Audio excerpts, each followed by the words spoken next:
ઓમ શ્રી ગણેશાય નમઃ। જય શ્રી કૃષ્ણ મિત્રો। આજે આપણે શ્રાવણ મહિનાના સોમવારની શિવજીની વાર્તા સાંભળીશું।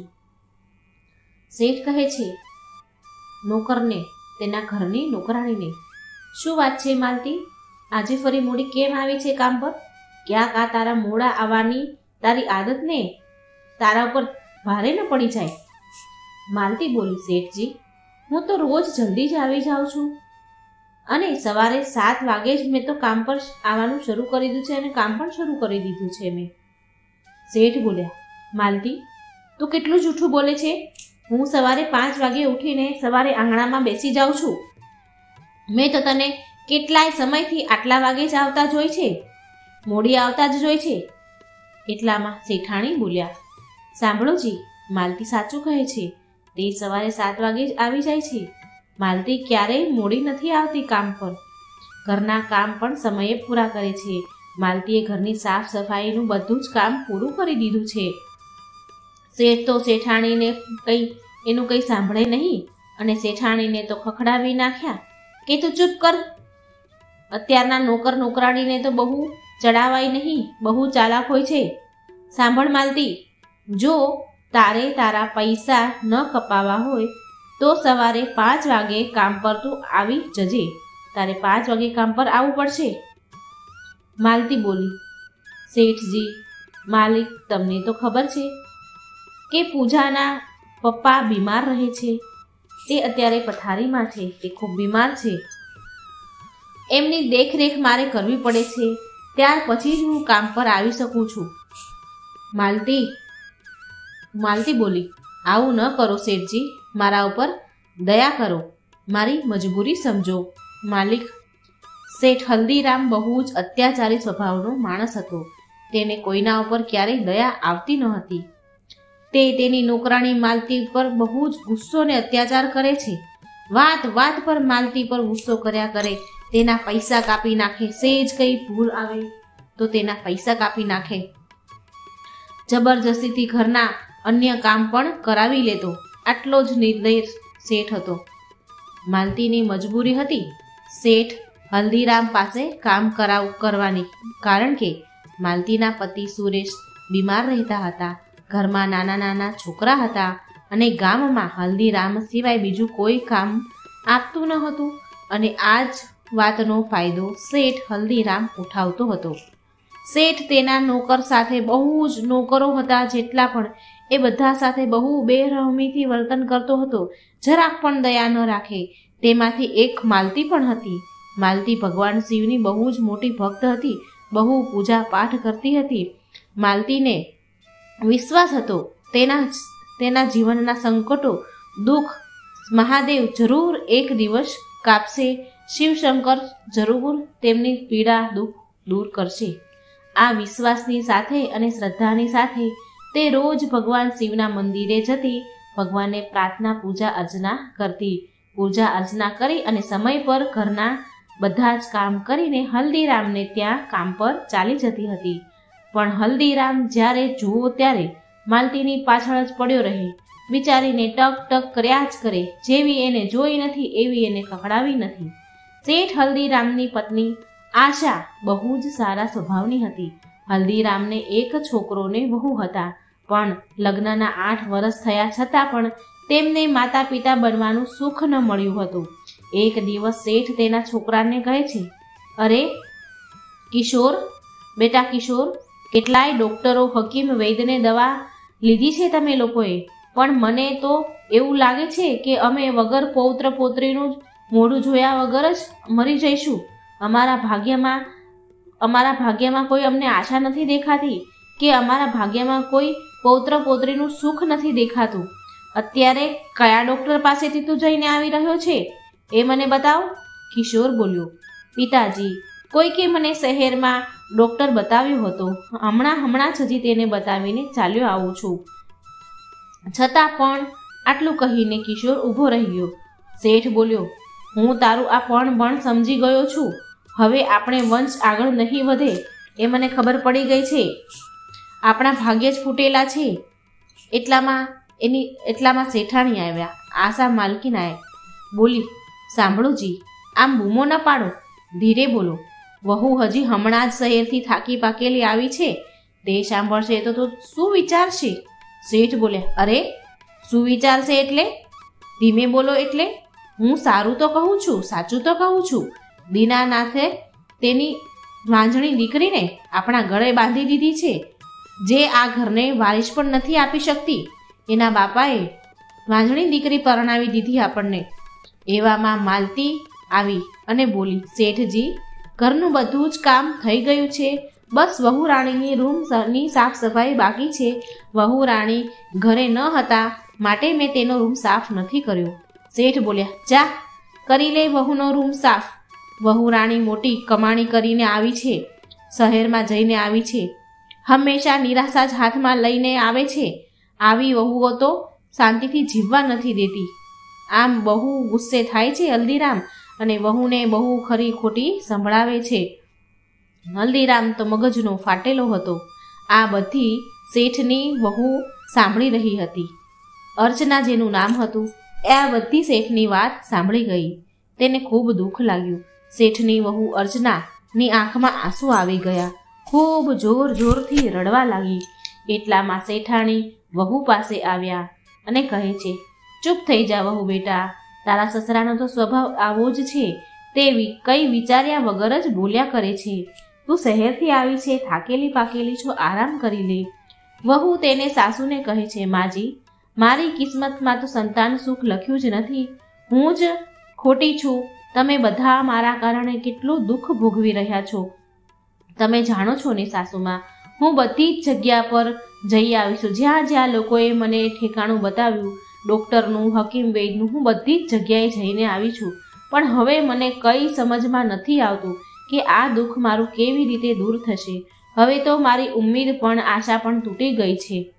એટલામાં માલતી આવી સાફ કરવા રૂમ. એટલે માલતી તે શેઠાણીને કહે છે, જો તમારે મનની મનોકામના પૂરી કરવી હોય છે તો ભગવાન શિવના 16 સોમવારનું વ્રત રાખો. ભગવાન શિવના 16 સોમવારના વ્રત ભક્તની મનોકામના પૂરી કરે છે. જો તમે ભગવાન શિવનું વ્રત કરશો અને તેનું ઉજવણું કરશો તો તમને અવશ્ય સંતાન સુખ મળશે. ભોળાનાથ શિવશંકર બધું જ જાણે છે, તે બહુ જ દયાળુ છે. તે તમારા ખોળામાં સંતાન સુખનો આશીર્વાદ અવશ્ય પ્રદાન કરશે. તમે વિશ્વાસ રાખો. શેઠાણી બોલી, માલતી, તું સાચું કહે છે? તું સાચું કહી રહી છો? જો મારી વહુ 16 સોમવારનું વ્રત રાખશે તો શું તેને સંતાન સુખ મળશે?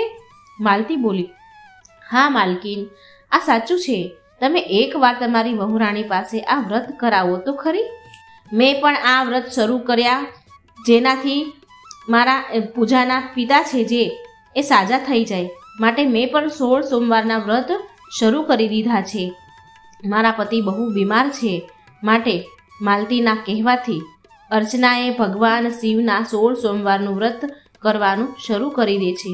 વહુ રાણી શેઠને ખબર ન પડે તેમ શેઠની નજરથી બચીને મંદિરમાં જતી અને મંદિરે શિવજીની પૂજા કરતી અને ચૂપચાપ કોઈને ખબર ન પડે તેમ ઘરે આવી જતી.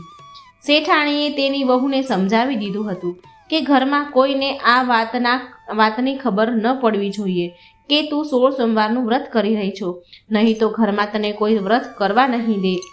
16 સોમવારના ઉજવણીના દિવસે જ્યારે અર્ચના, શેઠાણી અને માલતી આ ત્રણે એક સાથે મંદિરમાં ઉદ્યાપન કરવા માટે ગયા, 16 સોમવારનું ઉજવણું કરવા માટે આવે છે. તો શેઠ ઘરમાં આવ્યા, આ ત્રણ તો શેઠે વહુના હાથમાં પ્રસાદ અને પૂજાનો સામાન જોઈ લીધો. હવે તો આઈ બની. આ જોઈ શેઠ હલ્દીરામ ખૂબ ગુસ્સે થયો અને શેઠાણીને કહે છે, શેઠાણી અને વહુને બહુ બોલે છે. શેઠ બોલ્યો, તમને બંનેને આ બધું કરવાની સલાહ કોણે આપી? આ પૂજા પાઠ કરવાનું તમને કોણે કહ્યું? તમે બંને સાચું બોલજો કે પછી હું વહુને હંમેશા માટે તેના પિયરમાં ભેગી કરી દઉં છું. શેઠ તો બહુ ગુસ્સે થયા. આ જોઈને માલતીથી તો રહેવાયું નહીં અને માલતીએ બધી જ સચ્ચાઈ કહી દીધી. માલતી બોલી, શેઠજી, મેં જ વહુને આ વ્રત કરવા માટે કહ્યું હતું, તમે તેને ઘરેથી ન નીકાળો. શેઠ બોલ્યા, અચ્છા, આ બધું તારું કરેલું છે. હવે તું જો હું તારું શું કરું છું? નીકળ, તું આજથી આજ સમયે મારા ઘરની બહાર નીકળી જા. હું તને નોકરના કામથી નોકરીથી નીકાળી રહ્યો છું અને દંડ પણ તને આપી રહ્યો છું. અને સાંભળ, 1 પૈસાનો પગાર પણ તને નહીં મળે. જે ભલે તે મહિનો કામ કર્યું પણ 1 રૂપિયો નહીં મળે. અને હા, જે ઉદ્યાપન ઉજવણામાં જેટલા પૈસા વપરાયા છે ને તે બધા જ પૈસા તું કાલ સવાર પડતા જ મને આપી જજે. નહીં તો તમે અને તારા પરિવારને બધાને તારા પોતાના જ ઘરમાંથી ધક્કા મારીને બહાર નીકાળી દઈશ. શેઠે કહ્યું, ચાલી જા, મારા ઘરેથી આવતી નહીં. વહુ અર્ચના તેના સસરાને કહે છે, પિતાજી, તમે માલતી સાથે આવું ન કરો. તે બિચારીને બહુ જ ગરીબ છે. તેને આટલો મોટો દંડ ન આપો. શેઠાણી બોલી, સાંભળો જી, આમાં માલતીનો શું વાંક છે? આમાં માલતીની શું ભૂલ છે? તેણે તો આપણું સારું જ કર્યું છે, ભલું જ વિચાર્યું છે. માલતી ભગવાન શિવની પરમ ભક્ત છે. એવું પણ બને કે તેનો વિશ્વાસ જીતી જાય. ભગવાન શિવના ભક્તો સાથે હંમેશા ભગવાન સારું જ કરે છે. તમે ભગવાન શિવના ભક્ત સાથે આવો અન્યાય ન કરો. આ બિચારી આટલા પૈસા ક્યાંથી લાવશે? વ્રતના ઉજવણામાં જે ખર્ચ થયા છે એ પૈસા એ ક્યાંથી લઈને આવશે? એક તો તમે એનો પગાર પણ કાપી લીધો. પણ શેઠ તો બહુ જબરો, તે કઈ કોઈનું સાંભળે ખરી? તેણે તો માલતી ઉપર જરાય પણ દયા ન રાખી અને કાઢી મૂકી. માલતી બિચારી રડતી રડતી ત્યાંથી ચાલી ગઈ. એ જ દિવસે રાત્રે ભગવાન શિવ હલ્દીરામના સપનામાં આવ્યા અને ભગવાન શિવને જોઈને સપનામાં હલ્દીરામ ઊભો થઈને ભગવાનના દર્શન કરે છે. ભગવાન શિવ બોલ્યા, હલ્દીરામ, તે મારી ભક્ત માલતીને બહુ દુઃખ પહોંચાડ્યું છે. આજે માલતીના કારણથી જ તારી વહુના માં બનવાના દિવસો પૂરા થઈ રહ્યા છે. આજે તારી વહુ માં બનશે. તારા વહુના ભાગ્યમાં સંતાન સુખ ક્યારેય હતું જ નહીં, પણ તારી વહુએ માલતીના કહેવાથી મારા 16 સોમવારનું વ્રત કર્યું છે. અને જો કોઈ ભક્ત સાચા હૃદયથી મારા 16 સોમવારનું વ્રત રાખે તો હું તે ભક્તની મનોવાંછિત કામના પૂરી કરું છું, ફળ પ્રદાન કરું છું. અને મારી કૃપા સદાય તે ભક્ત પર રહે છે. તે મારે આ ભક્તને બહુ કષ્ટ પહોંચાડ્યું છે. માલતીને તે બહુ દુઃખ આપ્યું છે. જે ભક્ત બહુ પૂજા પાઠ કરે છે મારી, જો હું ઈચ્છું ને તો મારો ક્રોધ તારો નાશ કરી શકે છે. શેઠ, તું સ્ત્રીઓ પર બહુ અત્યાચાર કરે છે. તને આ પાપનો દંડ જરૂર મળવો જોઈએ. આ સાંભળી શેઠ બોલ્યો, નહીં નહીં નહીં પ્રભુ, મને ક્ષમા કરી દો. મારાથી બહુ મોટી ભૂલ થઈ ગઈ છે. હું વચન આપું છું પ્રભુ, હું હવે ક્યારેય માલતી કે કોઈ અન્ય સ્ત્રી પર અત્યાચાર નહીં કરું. શેઠ હલ્દીરામ ભગવાન શિવ આગળ રડવા લાગ્યો અને બહુ જ પ્રાર્થના કરવા લાગ્યો. ભગવાન તો દયાળુ હોય છે, ભોળાનાથ તો ભોળા છે. જે કોઈ પણ ભક્ત તેના ચરણોમાં ક્ષમા માંગે છે, ક્ષમા યાચના કરે તો તે ભક્તની જરૂર ભગવાન ક્ષમા કરી દે છે. શેઠ હલ્દીરામને ક્ષમા કરીને ભગવાન શિવ ત્યાંથી અંતર્ધ્યાન થઈ ગયા.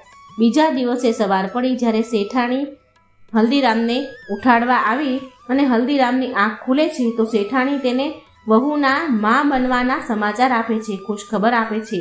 શેઠ હલ્દીરામ તો પહેલેથી જ જાણી ગયા હતા કે આ બધું ભગવાન શિવના આશીર્વાદથી જ થયું છે.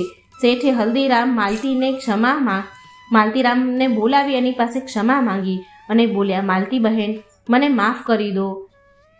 તમારા જ કારણેથી, તારા કારણથી જ મારા ઘરમાં સંતાનનું સુખ આવ્યું છે. મેં તમારા ઘર પર બહુ અત્યાચાર કર્યા છે. માલતી, તારા ઉપર પણ મેં બહુ અત્યાચાર કર્યા છે. જે પણ તારી સાથે કર્યું તેના માટે હું બહુ માફી માંગુ છું, ક્ષમા કરી દે. માલતી બોલી, શેઠજી, મેં કંઈ પણ નથી કર્યું. જે કર્યું એ શિવજીએ કર્યું છે. તેમની કૃપા જો કોઈ માણસ પર, કોઈ ભક્ત પર થાય તો બધા જ સંકટો દૂર થઈ જાય છે અને ખુશીઓનું આગમન થાય છે. જય શિવશંકર. પછી બધા મળીને ભગવાન શિવની પૂજા પાઠ કરવા લાગ્યા અને ધન્યવાદ કરે છે. અને ત્યાર પછી શેઠ હલ્દીરામનો વ્યવહાર બિલકુલ બદલી ગયો. તેનો સ્વભાવ એકદમ પ્રેમાળ થઈ ગયો. હવે શેઠ બધાની સાથે નમ્રતાપૂર્વક વ્યવહાર કરે છે. પછી થોડા મહિનામાં શેઠ શેઠાણીને ત્યાં જુડવા છોકરા, પૌત્ર અને પૌત્રીનો જન્મ થયો. શેઠના ઘરે બાળકો આવવાથી ખુશહાલી આવી ગઈ ઘરમાં. શેઠ માલતીની પણ બહુ જ મદદ કરે છે. માલતીનો પતિ જ બીમાર હતો તો તેના માટે ઈલાજ કરવા માટે તેને શહેરના એક સારા હોસ્પિટલમાં તેને દાખલ કરાવ્યો અને તેના બધો ખર્ચ પણ કર્યો. તેને સાજું કર્યો. તેના રહેવા માટે એક પાકું ઘર પણ બનાવી આપ્યું. માલતી પણ તે જાણતી હતી કે તેના જીવનમાં જે પણ આ સુખ આવ્યું છે તે માત્ર ભગવાન શિવની કૃપાથી જ આવ્યું છે. જય શ્રી કૃષ્ણ. રાધે રાધે. જો મિત્રો મારી વાર્તા સારી લાગે તો મારી ચેનલને લાઈક, સબસ્ક્રાઈબ અને શેર જરૂર કરજો.